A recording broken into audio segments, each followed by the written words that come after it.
খুব ছোট একটা বিষয়। আমরা আসলে এই বিষয়গুলো নিয়ে আসলে খুব একটা বেশি কথা বলি না, বা এটা কথা বলার মতো টপিকস আমরা মনেই করি না। তো বিষয়টা কি? বিষয়টা হচ্ছে ফাইন্যান্সিয়াল স্ট্যাবিলিটি। এটা এতটাই বেশি ইম্পর্ট্যান্ট যে একটা বিষয়ের ক্ষেত্রে, সেটা ব্যক্তি পর্যায়ে হতে পারে, সেটা প্রতিষ্ঠান পর্যায়ে হতে পারে, বা যেই কোনো জায়গায় হতে পারে, দেশের জন্য হতে পারে।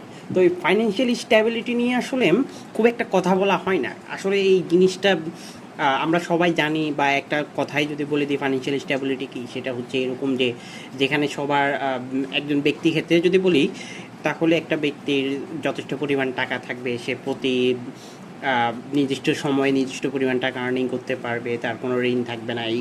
এইটাই সাধারণত আমরা বুঝি থাকি আর কি। বাট এটার একটা সুন্দর একটা সংজ্ঞা আছে, সেটা হচ্ছে এরকম যে ফাইন্যান্সিয়াল স্ট্যাবিলিটি হচ্ছে যে এমন একটা মানুষের অবস্থা, আমি ব্যক্তিক পর্যায়ে বলি, কারণ এই ফাইন্যান্সিয়াল স্ট্যাবিলিটি কিন্তু প্রত্যেকটি পর্যায়ে আছে। ব্যক্তি পর্যায়ে আছে, প্রতিষ্ঠান পর্যায়ে আছে, দেশের পর্যায়ে আছে, আর্থিক খাতের পর্যায়ে আছে। প্রতিটা পর্যায়ে কিন্তু ফাইন্যান্সিয়াল স্ট্যাবিলিটি কিন্তু সমান নয়, বা সংজ্ঞা কিন্তু একই রকম না, বাট কাছাকাছি।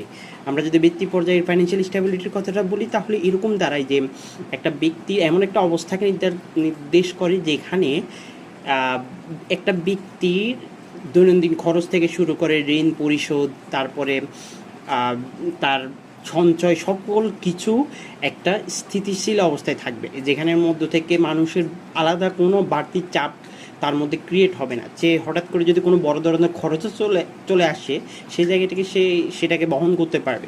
এমন একটা জায়গায় সে দাঁড়াবে না যে জায়গাটায় হচ্ছে গিয়ে কোনো একটা খরচ আসছে, সেখানে সে এখন সেটাকে সামাল দিতে পারতেছে না, বা তার যদি জগৎ চলে যায়, সেই সময়টাতে সে সেখান থেকে পুনঃ রিকভার করতে পারবে। আমরা এই ফাইন্যান্সিয়াল স্ট্যাবিলিটিটার খুব করুণ পর্যায়ে দেখেছি আমরা করোনার সময়, যেখানে হচ্ছে অনেকে পড়িয়েছে যে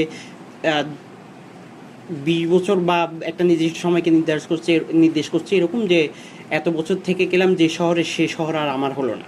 বিষয়টা এই ধরনের যে একটা জায়গাতে আমরা এত বছর থেকে যাচ্ছি, বাট আমাদের চাকরি চলে যাওয়ার কারণে আমরা সেই শহরটা ছেড়ে আমরা গ্রামে চলে যেতে হচ্ছে। তো তার মানে হচ্ছে যে ফাইন্যান্সিয়াল স্ট্যাবিলিটিটা আসলে কতটা খুব খারাপ অবস্থানে আছে বাংলাদেশ। বর্তমানে বিভিন্ন রিপোর্ট আমি দেখছি যে বাংলাদেশে প্রায় 30%-এর বেশি মানুষ যেখানে হচ্ছে যে আর্থিক সচ্ছলতা থেকে অনেক দূরে আছে। এটা কিন্তু শুধুমাত্র একটা রিপোর্টে, কিন্তু বাস্তবতা কিন্তু খুবই অনেক ভিন্ন। আমি মনে করি যে সেটা 50% উপরে আছে।